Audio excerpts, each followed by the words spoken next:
Hey guys, welcome to the replay. Okay. The Starry Night, as it were. Welcome to the Van Gogh Museum. Munch's version of it.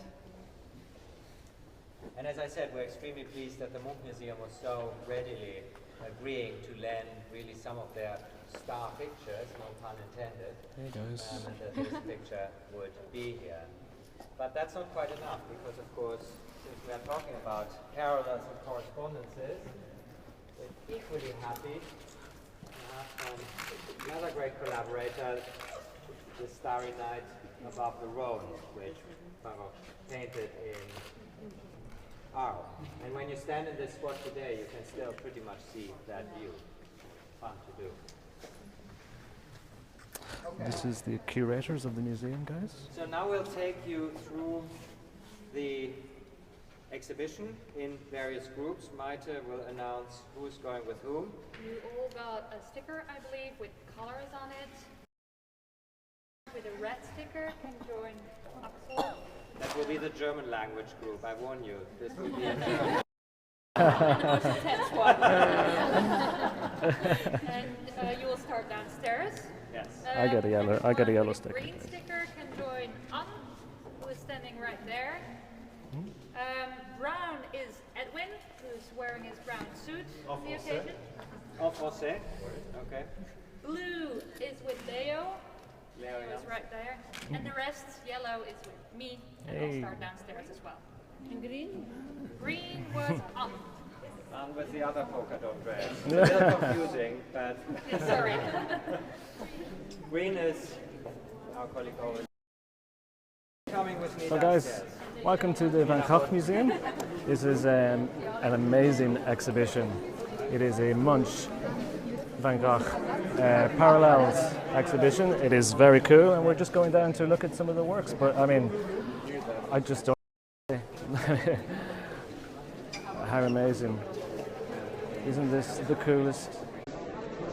It is so awesome, guys. It is so awesome. Thank you everyone for sharing. That's very cool. There's so much work to see here. We're just going to go downstairs and start our tour. And I noticed the Van Gogh Museum was also here. So guys, if you could please follow the Van Gogh Museum. They have amazing access to these wonderful works. I don't know where to start. Or maybe downstairs in the first exhibition would be a good start. I'm Team Yellow. The Van Gogh Museum was very kind to offer myself and various other people press access. So this is very exclusive press access to this most amazing exhibition. If you're not familiar with Munch, his most famous piece is the Scream, but he has also painted a huge amount of brilliant work. Am I pressed, Tony? Well, I guess I'm technically pressed. I guess. So this is also the new part of the museum, which we're seeing for the first time. It's absolutely brilliant. We're going to show you the work. We're just walking downstairs, guys. I do apologise. You want to see the Starry Night? Oh, you just missed it. We just saw it upstairs, but we will definitely go back and see the Starry Night. So we're going to start downstairs. And I hope you guys are ready for a tour. Hey, hello Chantal. Oh, thank you all. So here we are downstairs, guys. Who is not broadcasting now? Only me, yes. Well, so it's just myself. But I did notice the Van Gogh Museum was here. So you would do well to follow these guys. And if Chantal is here, I want you to do this really quickly. Are you here, Chantal? This is for you. This is Chantal on the balcony. Maybe not. You like this one, Chantal? I know you did. So, they invited me to Scope. You will not be able to see this on Periscope again because it is forbidden to film inside. So here we go, guys. We're going to start the tour. I'll speak in English. That's okay for everyone. Well, as I said when we started here in the film room, we begin the exhibition in more or less chronological way. We start with the formative years of both Munch and Van Gogh. They decided to become an artist in 1880. Of course, they didn't know that from each other. It was sheer coincidence. And Van Gogh was 10 years older than Munch. He had tried different professions before. Munch was a very talented artist from the beginning. He was recognized as such. He went to the academy when he was 18 and soon developed to be the big promise of Norway. We opened probably you've seen the two self-portraits opening the exhibition, and then we started with a few examples by other artists to show the context in which Munch and Van Gogh were working. As I said earlier, Norway and the Netherlands were not really the centers of modern art at all at the time. If you imagine that in 1880 a lot was going on already in Paris with Impressionists and even Post-Impressionists. They were looking at more traditional art, naturalist, realism, such as Joseph Israels and the Jean-François Millet, which were highly inspirational to Van Gogh, and two Scandinavian artists, Christian Gogh and Hans Heyerdahl, who were Munch's models. You can see parallels between these four paintings. They're more traditional, more sentimental subjects, but also the palette is of course more subdued. And this is how Munch and Van Gogh both started as well. You will see one of the early paintings by Van Gogh. He started out in 1880, started drawing, mostly copying from books. Spent a short time at the academy, but preferred to develop on his own. It is one of the cottages in the Dutch landscape. Yes, you can Orion. already see It's a for more the English speakers. brushstroke and some more expression to it, but it's still very conventional. Munch closely looked at Heyerdahl and also other Norwegian artists, especially in the rendering of the light and the reflection in the river. And he was seen as I said, a very promising artist. Especially in Van Gogh's drawings, you can see his urge to be more expressive in his art. If you look at the birches of the trees, and it's very already also the way he was doing the hatching in his drawing, much more radical and personal than many artists at that time.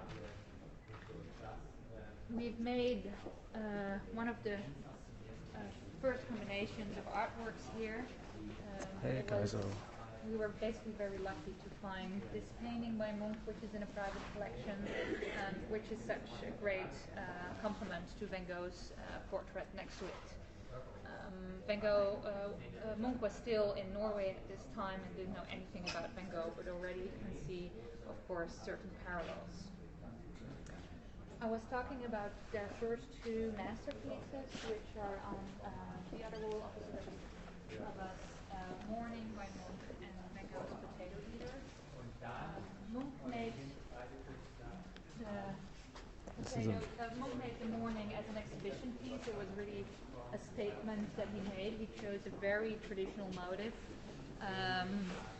and you can still see a naturalistic palette, but it was severely criticized for the way he rendered this girl.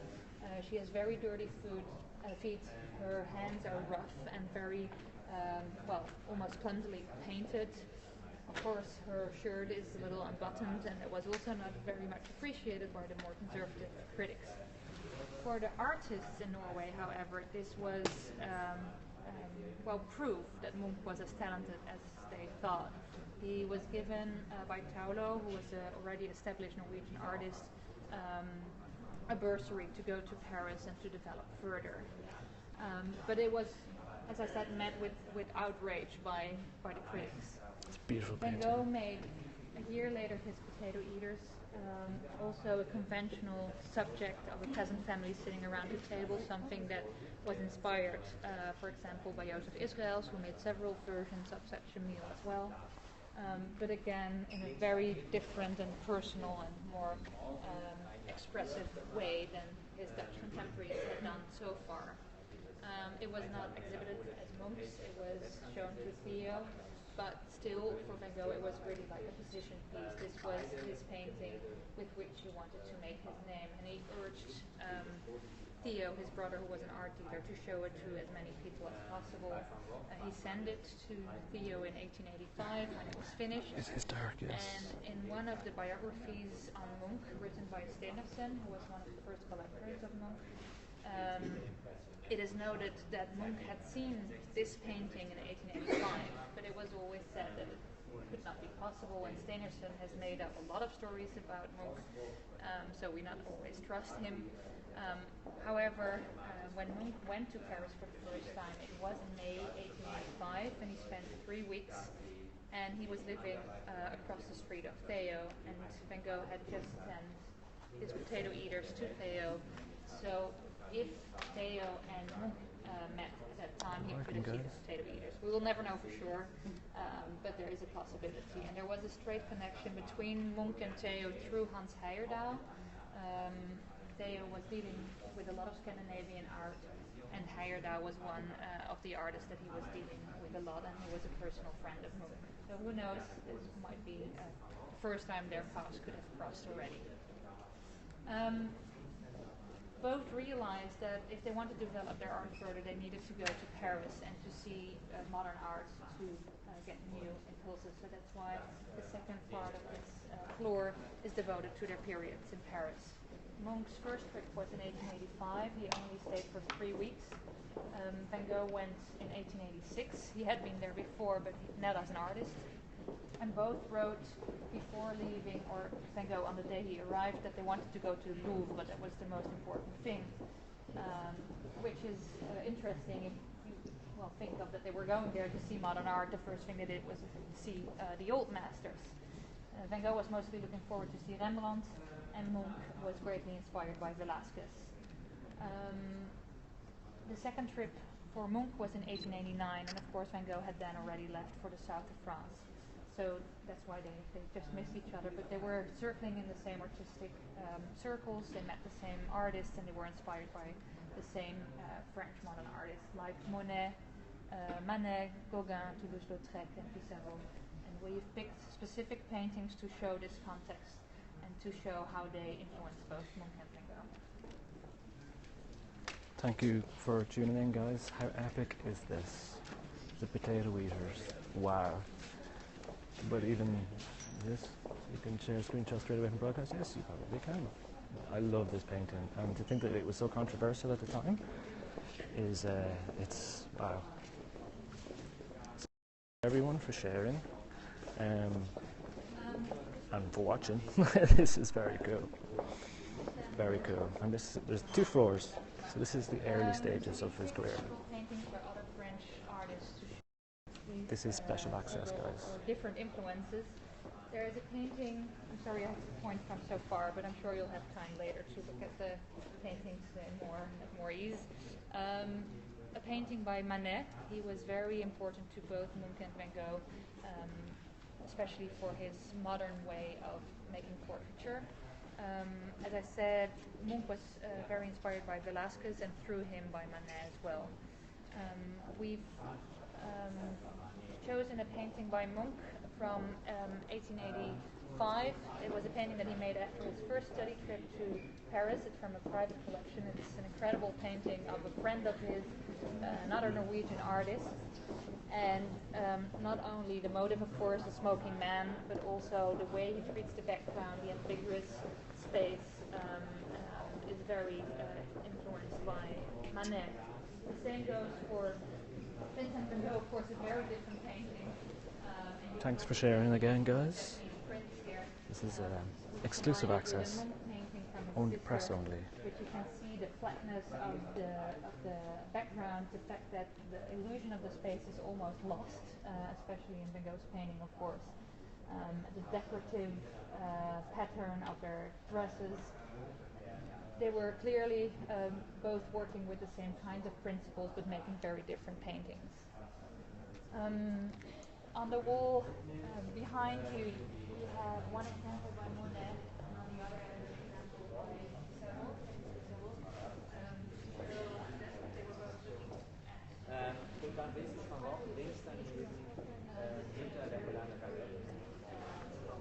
Way, and they're combining different techniques and styles as well in one painting.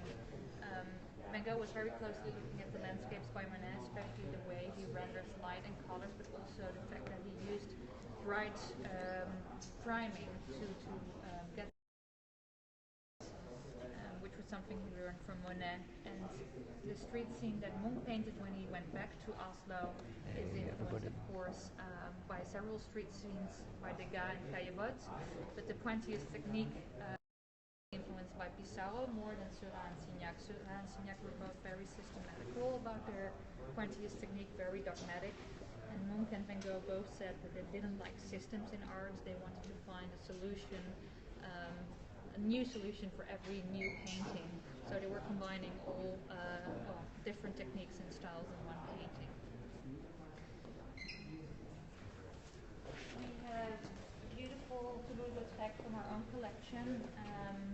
As most of you probably know, we don't only have Van Goghs in our collection, but also works by contemporaries. The foundation for this collection was laid by Vincent and Theo themselves. They were purchasing and collecting art during their lifetime, and this was all given to us with the whole collection from the family. So this was a painting that Van Gogh knew very well, that they acquired directly from Toulouse-Lautrec. And Toulouse-Lautrec was not only important to Van Gogh, but also to Munch, and especially in these two works on paper, two fantastic drawings. You can see how the motive, the French prostitutes and brothels, were also explored by Munch. And Munch was mostly looking at Toulouse-Lautrec's graphic art.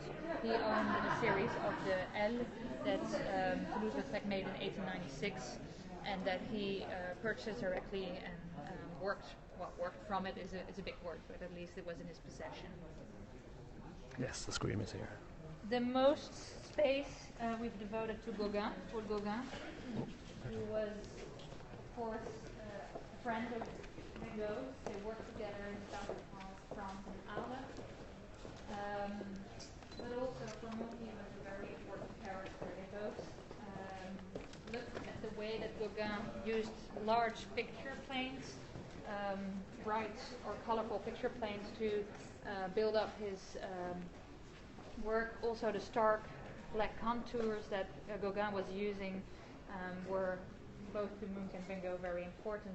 But I think there is a great difference between Gauguin's approach to art and Munch and Van Gogh's approach, is that Gauguin was trying to escape from daily reality. He was working from memory, from stories, from more of the imagination, while both Munch and Van Gogh were always grounded in reality, and they also expressed that they only wanted to depict the reality surrounding them. Nature, Van Gogh of course wanted to work directly from nature. Munch was a little looser. He also said, I don't want to paint something I see but what I saw, so the personal experience of reality was a very important factor for both of them. But I think also for Munch it's very important to see that they were different in this way from Gauguin. And this is something you can clearly see in Munch's great painting Fertility, also from a private collection, which he made around the turn of the century, and has a beautiful echo to the Sower of Van Gogh, which is hanging next to it. Of course, they're both about the cycle of life and the fact that the sower is giving new life, and here there's the harvest that's taking life.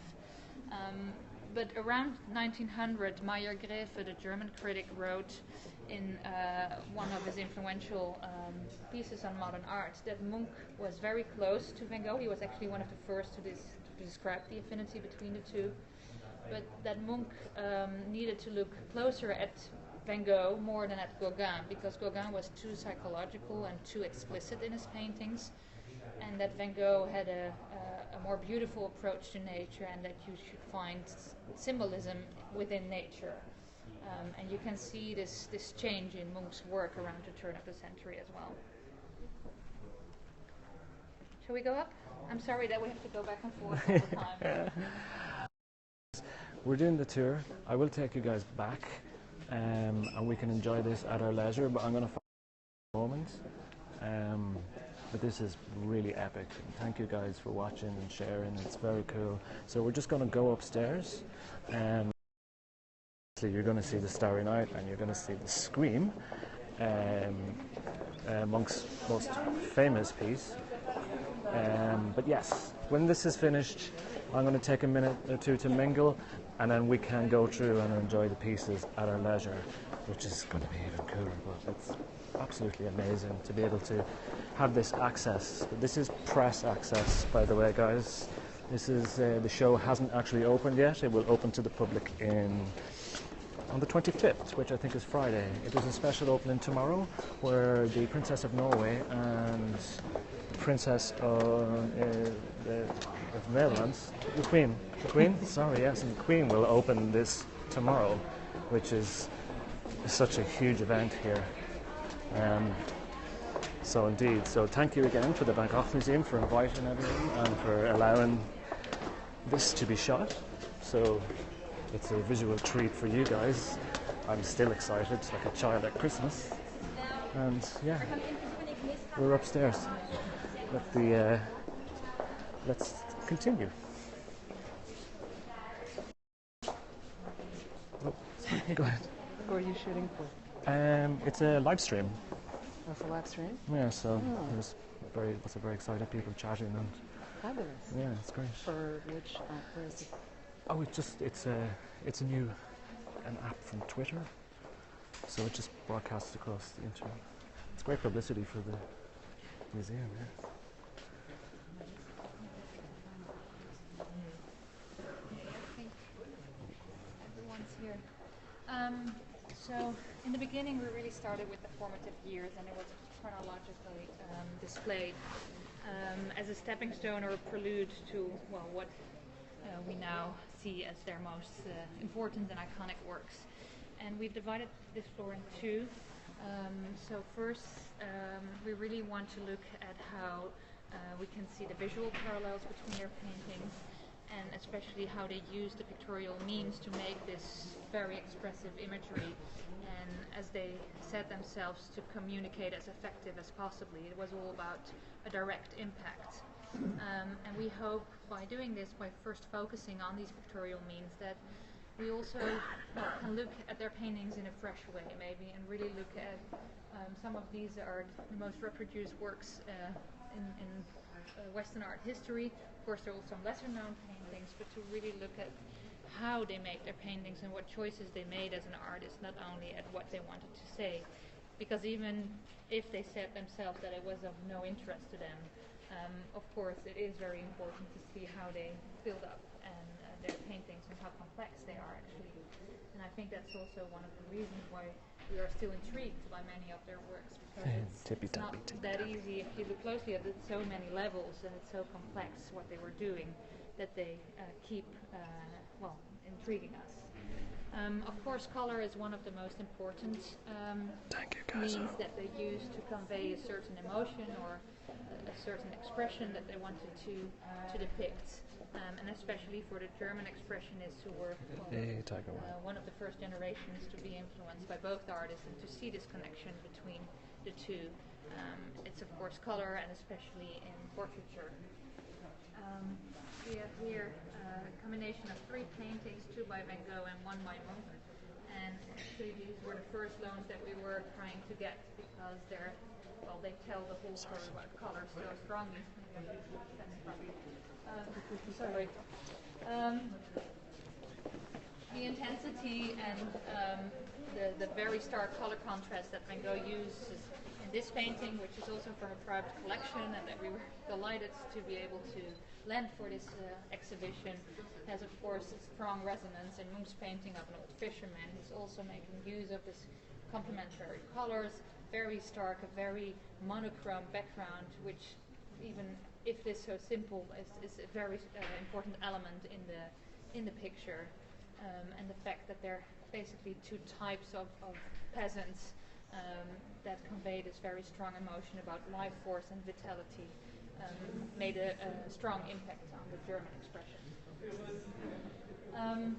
On the other side, it's about brushstroke. I think it's very clear that they were very different as well. It's not only about parallels, as I said. For example, these 2 paintings are very, very different.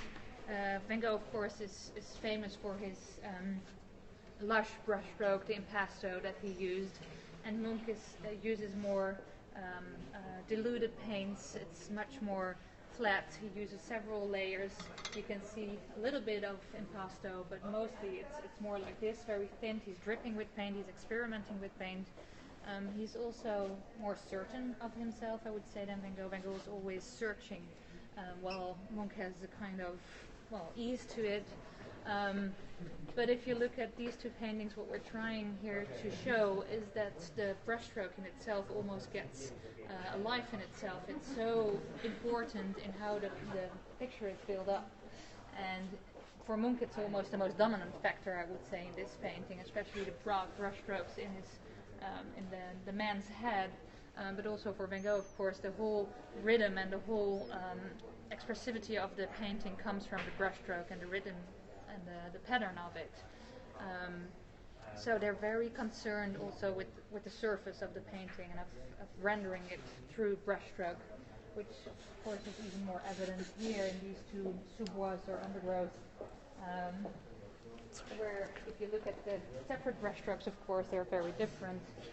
Again, you can see from up close, but also from far away, I think, the impasto that Van Gogh is using. And it's a very studied, very detailed painting, basically, while Munch here is much more loose, but it has the same kind of rhythm and energy to it. When you say impasto, Yes. I was hoping it was an English word. It's the very thick layers. Is that? No, it's very fat. Yes. Very fat. Yeah. It's And it's as fat as if it has a profile. It's very, very thick and very, very fat. I see Munch is influenced by So it's the layers, the thickness yes, of the at this time, paint, guys, in yes, case you didn't get that. absolutely. As I There is no thickness said, and we'll here. see some examples of it later as well. The first time that Munch could have seen Van Gogh's painting, of course, besides the Potato Eaters, was in 1889 at the Salon des Indépendants. That was the most important French exhibition for modern art.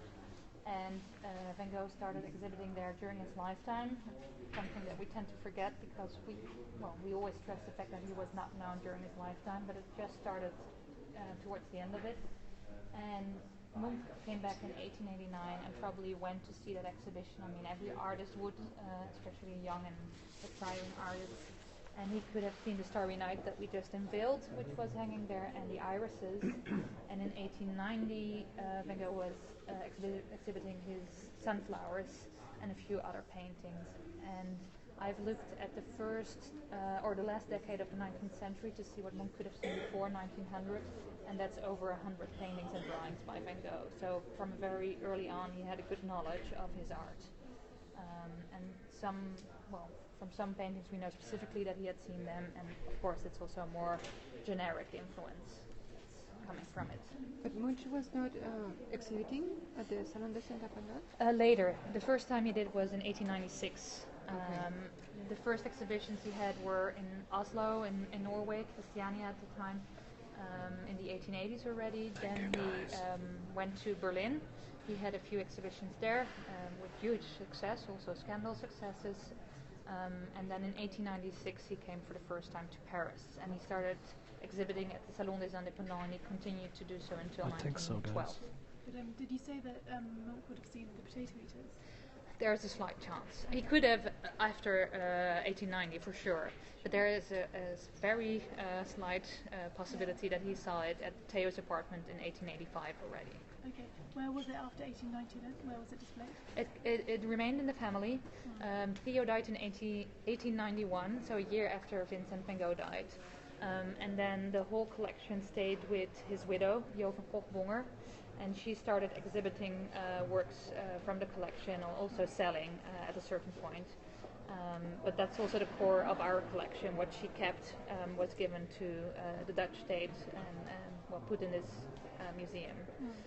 But she was basically the one who was making sure that Van Gogh's name was spread after his death, together with a few artists like Émile Bernard and a few others around him. So the first time for sure we know was 1889 exhibition in Paris. that Munch could have seen Van Gogh. Well, it's not even sure. I mean, it's never the case that Munch's right. Unfortunately, his letters are not that explicit. That he says, "I'm in Paris. I'm now going to see the Salon des Indépendants. I've seen this great painting by Van Gogh." Welcome, guys. It's very hard to believe that he would not go there. If you are in Paris and you are an artist, you would go there and see it. It's a Salon des Indépendants. Yes. But Munch never mentions Van Gogh in his letter. He mentions him a lot. Well, a lot of times, yes. He mentions him frequently. I mentioned 2 quotes from his letters. And he also mentions Van Gogh in his diaries, but it's more on a general level. And for example, for the first time at the Sonderbund exhibition in Cologne, they were exhibited on a large scale, but there were already a few exhibitions in Germany where they were shown side by side. And Munch writes, on the occasion of one of these exhibitions in Munich, I was next to a painting by Van Gogh, and honestly, I'm doing quite well. So it was also, he was having this competition more or less, and referring himself to Van Gogh as well.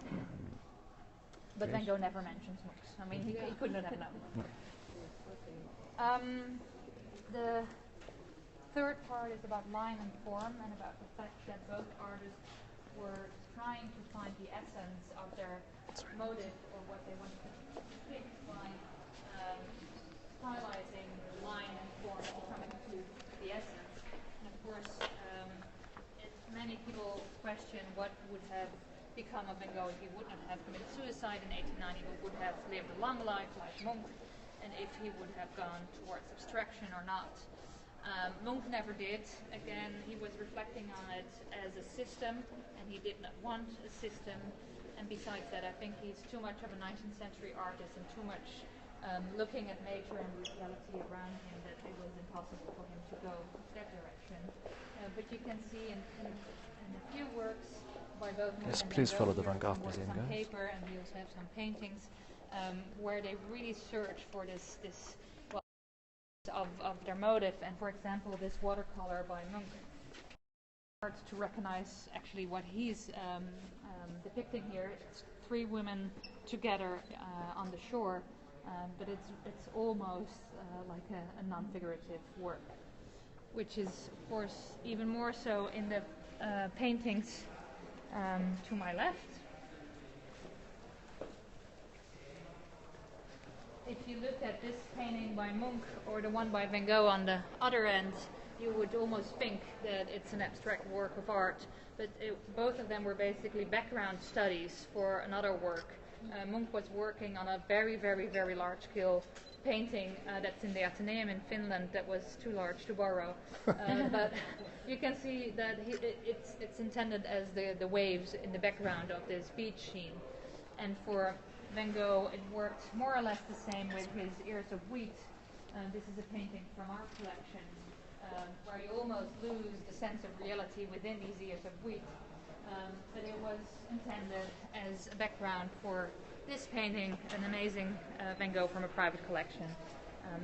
So they were playing around, but they were experimenting with these kinds of abstractions, but always as well part of a bigger picture.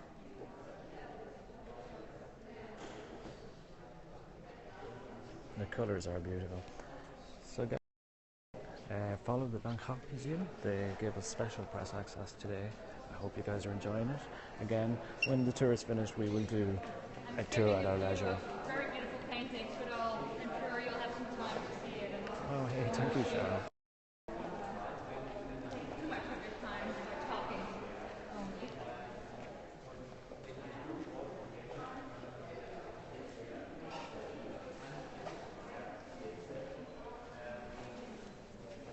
Here's a juxtaposition that's, of course, very different. Some of the motives are very similar, like those trees that we've seen over there, or the 2 paths with figures that have the same kind of perspective and rendering of space. But we've decided also to have, well, maybe less smooth combinations, but hopefully that makes us even look better at what is depicted here and why it's depicted as it is. The Death Room, a beautiful watercolor by Munch, in which he shows, well, a room full of death, And the people are almost crushed by the ceiling. It's a very psychological rendering of the space. The figures are encaptured in this claustrophobic room. And Van Gogh was basically doing the same when he was making his Weaver when he was still in the Netherlands, by putting this Weaver in a very, very tiny hut, crushed by the ceiling, by the loom that he was working with. And you get the same sense of not anxiety, but this claustrophobic effect that both were experimenting with. I have to hurry. Sorry, and I'm already talking too fast, I think. These are two paintings, and like the Starry Night, I think that Munch really closely looked here at Van Gogh. This is a painting that Van Gogh made while he was in Paris. He was, of course, influenced by the pointillist technique again, very loosely though, using large brush strokes and shorter strokes, an impressionistic motive. And if you look at what Munch was doing, you can recognize the same kind of line of the trees. Of course, also the motive itself. It's a park scene with lovers. The composition, the stretched format. It almost looks like if Munch even plays with this influence by Van Gogh, as if he's recognizing it, but he's putting this strange-like figure in the front. You can see that in many of Munch's paintings. It's of course a compositional device, but it gives also this strange effect to the painting. Munch it's possible that he had seen this painting after 1900. There were a lot of exhibitions in Germany, and Johanna Pachochl was then, the custodian of the collection, sent it to Cassirer, a German art dealer who was also the art dealer of Munch, and he staged several exhibitions, and so Munch could easily have seen that painting by Van Gogh at that time and making his version of it a few years later.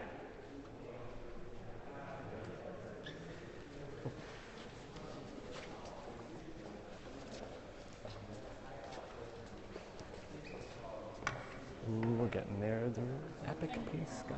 We used a lot of space and paintings and works of art to show how they were doing it, but I think the core of the exhibition is why they were doing it, and it's also the core of the affinity between them on a more fundamental level, that they wanted to express the human condition. Of course, we associate both Van Gogh and Munch with their own lives full of insanity or trouble, of anxiety and suffering.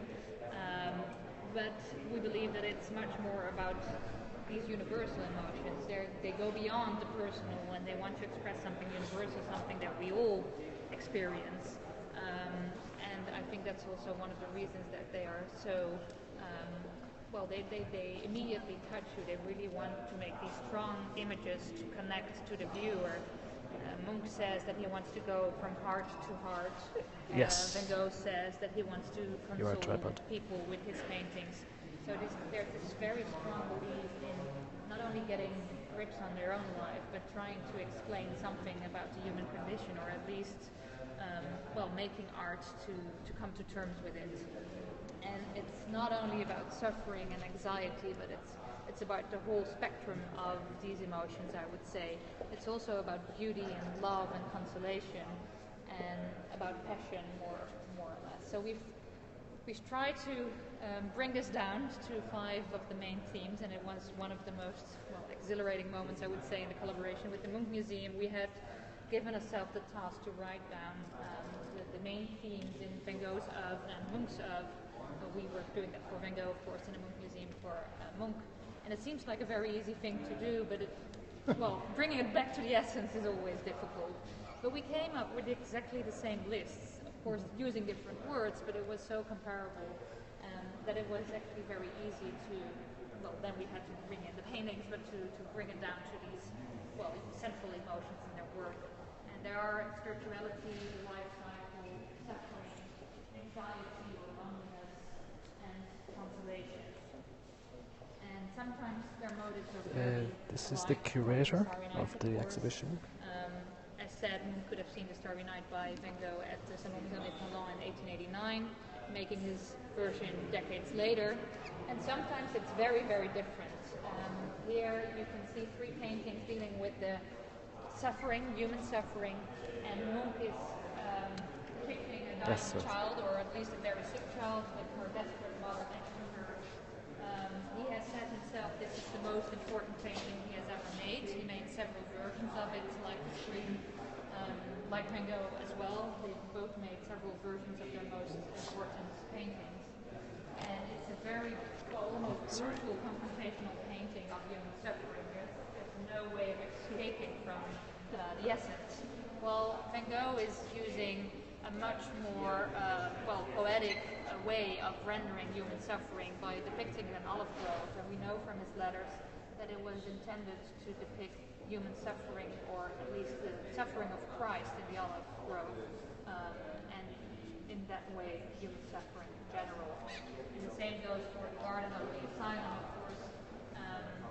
He was in an asylum, so you can say to a certain degree it's a personal experience, but as Van Gogh wrote in his letters, this painting is about the suffering of all the patients in the asylum and suffering of all human beings, basically. Van Gogh was far more expressive in his letters than Munch. And it's easier to follow what he was saying as well. He was really trying to clarify his ideas and ambitions to Theo, while Munch was more literary. Of course, he wrote about Scream, for example, and we can understand some of what he was thinking, but a lot of it also is more general and less specific to certain paintings or works. But we have selected a few of their writings, both letters and literary texts, also dealing with the same kinds of... For a second.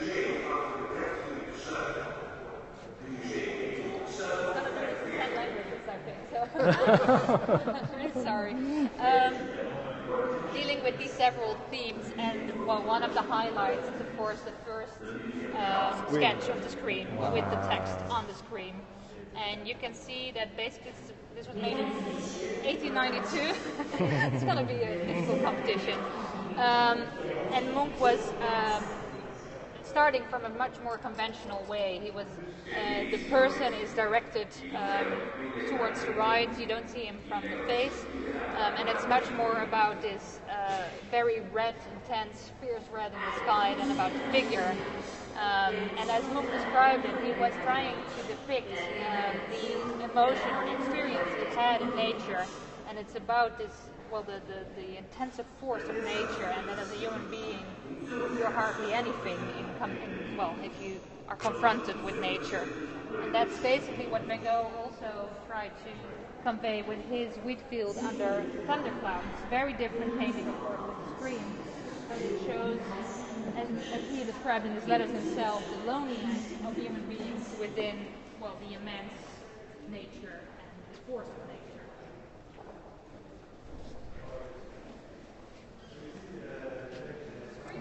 The sketch is amazing. I love the sketch.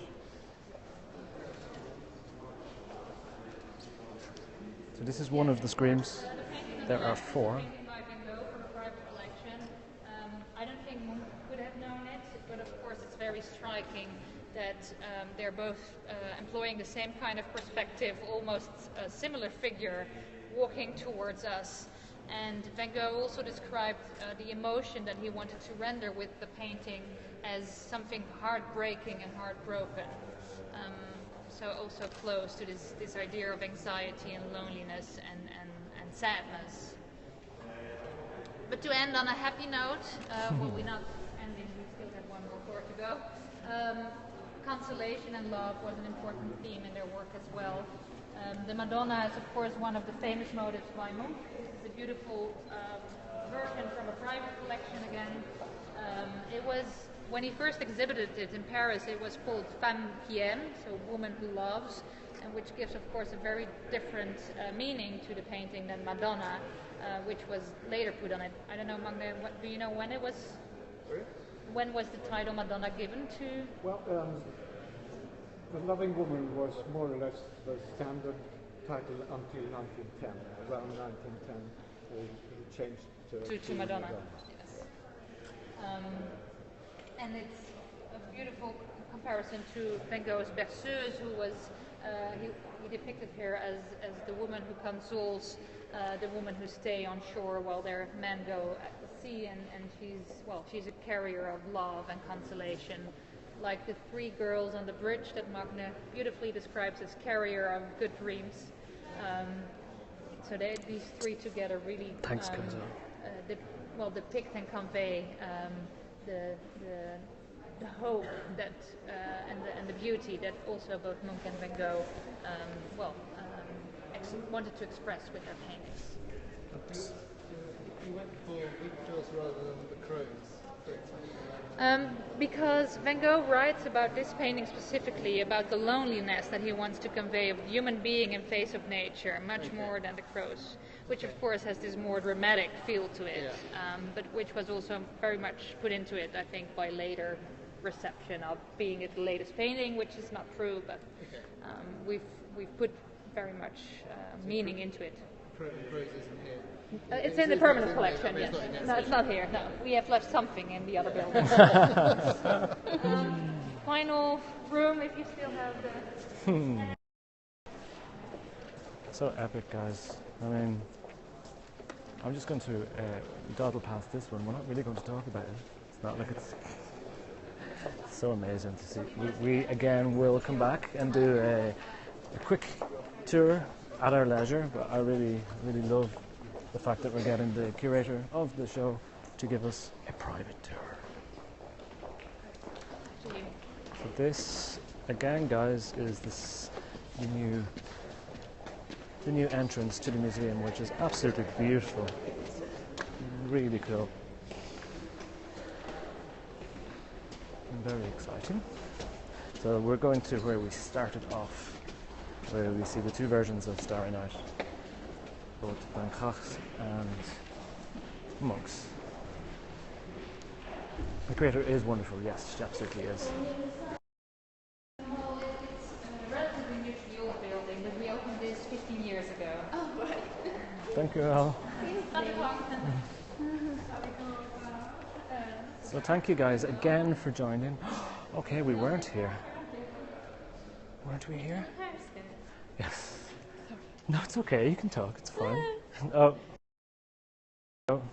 Hello from Amsterdam. Yeah. Hey, everyone. It's very exciting, Periscope. If I was watching this, I'd be thinking, this is the best thing ever.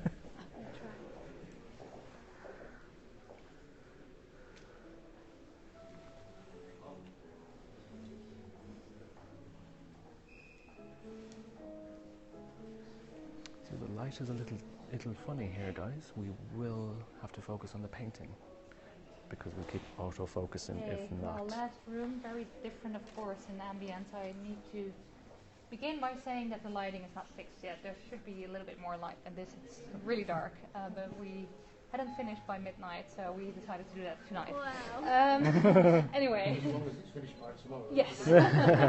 We don't want to disappoint the royals. But as I said, we brought together here two series, one by Van Gogh, or at least part of it, and part of it by Munch, also to show that I think a lot of people tend to believe that, especially Van Gogh, but also Munch, was a very impulsive artist, and working in an impulse outside in the wheat fields in the case of Van Gogh. But they were very systematic and very thoughtful about how they wanted to build up their art. And here you can see two examples of how they searched for synergy between separate paintings or works on paper by combining them and giving it even more meaning and expression than they would have on their own.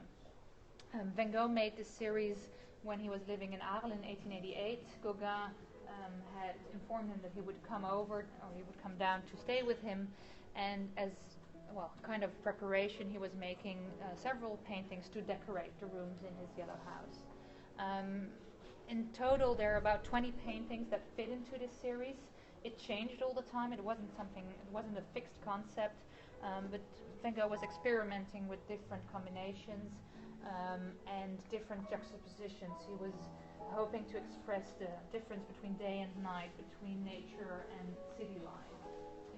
It was something very fluent, and we've decided to pick 4 very representative examples, including our sunflowers, which for most people, of course, is this one iconic painting that was actually made as part of a larger series. And on the video screen, you can see the total reconstruction, or at least what we can deduct from his letters, that should have been the total series, together with his own words on these series. We're hearing, by the way, piano music by Wagner. That's also to make this reference to music, of course, as both artists said, that it should be like a symphony, and that loose elements together express more than a single element. Of course, it would have been more logical to choose a symphony by Wagner, but we would have been blown outside. So we decided to have a little more calm music that go with this more intimate setting. Munch made the frieze of life a little bit clearer in concept than Van Gogh's frieze, because it really deals with the different stages of life from beginning to end, including several of his very famous motifs, like the Madonna that we've seen in painting downstairs, but here in print. And you can see an extra border around it. As I understand, one of his paintings used to have a similar frame with the embryo and the, I don't know the English word, sperms, yeah? Sperms around it, which of course was a great shock to the public when it was exhibited like that. But it's of course about the beginning of life and the woman as carrier of the beginning of life. Also, the series by Munch, The Frieze of Life, was much larger. It also changed over time. He worked on it during his entire life, changing it, and existed in prints and paintings, as we also show on the video screen over there.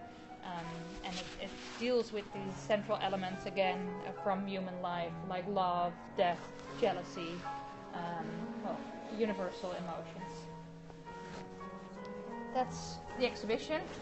I think we need to go downstairs again for a surprise at the front of the screen, but if you have any questions, feel free to... Have you had time to see the exhibition alone? Yes, of course. I'm not sure alone, no.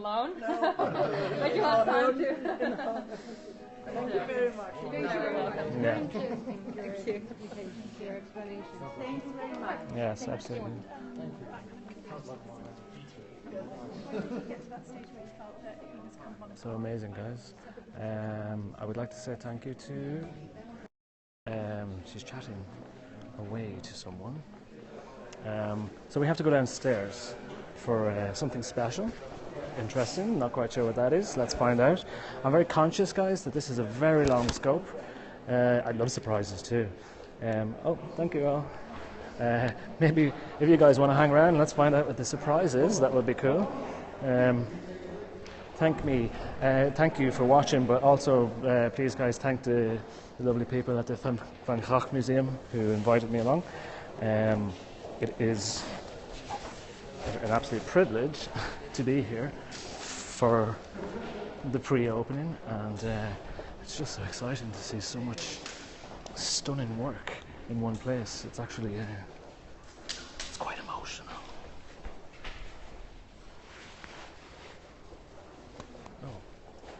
I think we're going down again. I think it's down now. Yeah. Can I ask, are you based locally? Or? I live in Amsterdam. Yeah. It's. I'll give you my, if you don't mind, my contact details. Try some Periscope. I run this non-profit production foundation called Broadcast Amsterdam. Excellent. We only started about a year ago. Yeah. We kind of paid for some community television on the local channel. We have a YouTube channel now. Oh, excellent. So we do kind of English language videos about Amsterdam. Yeah. And we might go into some Periscope. Oh, you should. Yeah, absolutely. We got some experience. Something that maybe we could I've got a little bit of experience. But yes, actually, I lie. I've probably a lot of experience from day 2. I got featured after about a month. Brilliant. Yeah. People love Amsterdam. Are you a journalist? No, I'm a graphic designer, brand designer. Yeah, perfect. We're still on there. Oh yeah, no, that's cool. Hello everyone. Hey everyone. So we're coming down for a surprise. I wonder what the surprise is. Maybe we all get do we get a copy of the program? That would be cool. That would be cool. Hey guys, sorry I haven't been paying attention to you, but let's have I'm going to check out a painting here for a friend. Chantal, if you're still here, the Van Gogh Museum is a great experience. It is an amazing experience, Hal. It is absolutely super. Chantal wanted to see this, and if you look at my Twitter feed, guys, this is the Rue Lafayette of 1891. Hey, there you go. So I was talking to Axel about the reproduction, or Axel is he's over the Van Gogh Museum. It's so cool. It's absolutely beautiful. Just to be in. Oh, the surprise is actually upstairs. This is another Munch. From 1892. The surprise is by the screen upstairs. Oh. So that's one floor up. No. So the surprise will be a scream. Yeah. Who knows? Oh. Oh. Is it here you have to go? Upstairs. Yeah. So sorry guys. Anyway, so you're getting a good tour of the building. This is an amazing building. Oh. This is a beautiful building. This is the newest part of the Van Gogh Museum. It has just opened 3 weeks beforehand, and it's quite iconic in that it is now grounds off the museum plan, where all the major museums are accessible in one area, and it is the only place in the world where this happens, which is very cool. I'm still kind of excited about what the surprise might be. Let's find out. Thank you guys for sticking around. I know it's been quite a long scope, but it's really nice to have you guys here. You have missed it.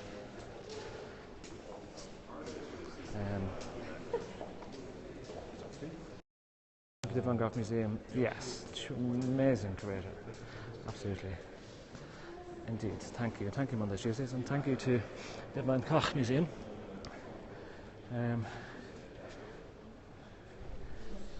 Isn't this cool? So this is one of 4.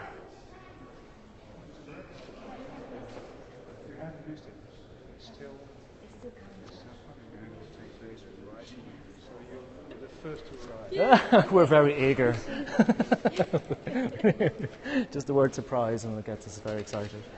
So this is one of the screens. There were 4 in total, and this is the pastel version. I'm not sure if this is the one that was stolen. No, I didn't actually mention. One of them was stolen, but I don't think it was this one. And there's a funny story about the theft of the screen. If you check my Twitter feed, Mars had done a marketing ploy where they wanted to give 100,000 M&Ms, maybe it's more, to the people who found the screen. Why isn't this image in Norway? It was. They're all on loan from the gallery in Norway. So you can imagine the logistics of getting all these pieces together. It's it's a big undertaking, and it's an absolutely amazing show.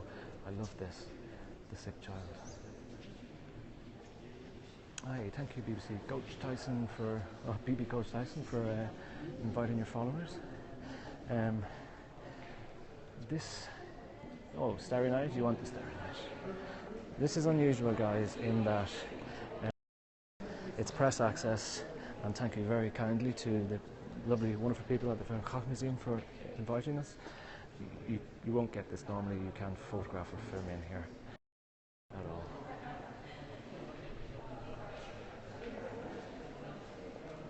So this is a gift from Mr. and Mrs. Robert Kahn Skyver in memory of Mr. and Mrs. Fernand Moch, 1975. How cool. It is awesome, right? It is not it's a Starry Night over the Rhone, so it's not the one that's in MoMA. I can see all these screenshots coming up. It was very cool, guys. Very cool. And thanks again for sticking around for so long. I think this must be like the longest Periscope ever, where nobody is asleep. And this is the contrast. It's the Starry Night from Munch himself. You're over the moon, Cheryl. Thank you so much. I am super excited. I can't actually begin to explain how excited I am. No, it's not in the MoMA. Oh, okay. It's in the States, I think, though, right? Oh, thank you, guys. Rhonda's 2 hours. I did say that nobody was asleep. The longest scope where everyone stayed awake. So that doesn't count, Chantal. You didn't see this. You didn't see this? Oh, guys, you should have seen this. I never learned that so much until you reach. Oh, thank you. That's amazing, Sylvia. That's so cool. It's really lovely to be able to share with people.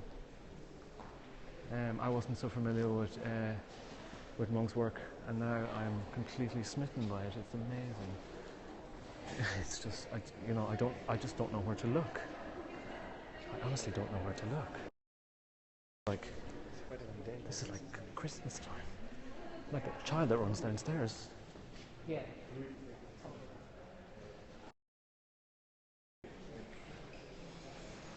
Undergrowth with 2 figures. There's too much. Oh, I wonder if I could get locked in here. That would be cool. I might have to take a photo bubble also, guys. So at some stage I'm going to need to close this down and take a photo bubble. Yeah. Super exciting. Please say this would be on catch. I'm sorry, this will not be on catch. Unfortunately, I do apologise. I don't use catch. It will be on the Periscope website.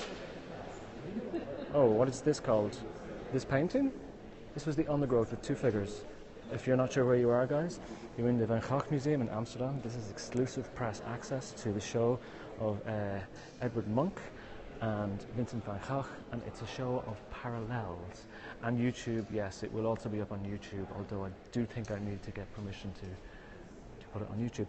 But funnily, this year is the first year that Munch's work has become public access to copyright. If you're familiar with copyright at all, you'll know that copyright only lasts for 70 years. No, I don't use catch cards though. I like to keep my own work. I like to keep an eye on my own work, where it goes and who, yeah. You're having connection problems. Oh, I'm really sorry, guys. I'm not sure. I'm on the museum's Wi-Fi, so it should be okay. This caught my eye. This is super, absolutely super. Is a moment Starry Night there? It's not. It's not, unfortunately. There is a Starry Night. It's Starry Night over the Rhone. Isn't this sketch just the coolest thing? When I saw this, I was like, oh my god! The connection is perfect. Okay, guys. But Munch's sketches, pre-sketches of the screen. I mean, what do you say? What do you say? Can we request a private YouTube? Yes, you can request a private YouTube. So this is Van Gogh. Van Gogh. I can't even speak anymore, I'm so excited. There goes my G's, my gutter and cheese.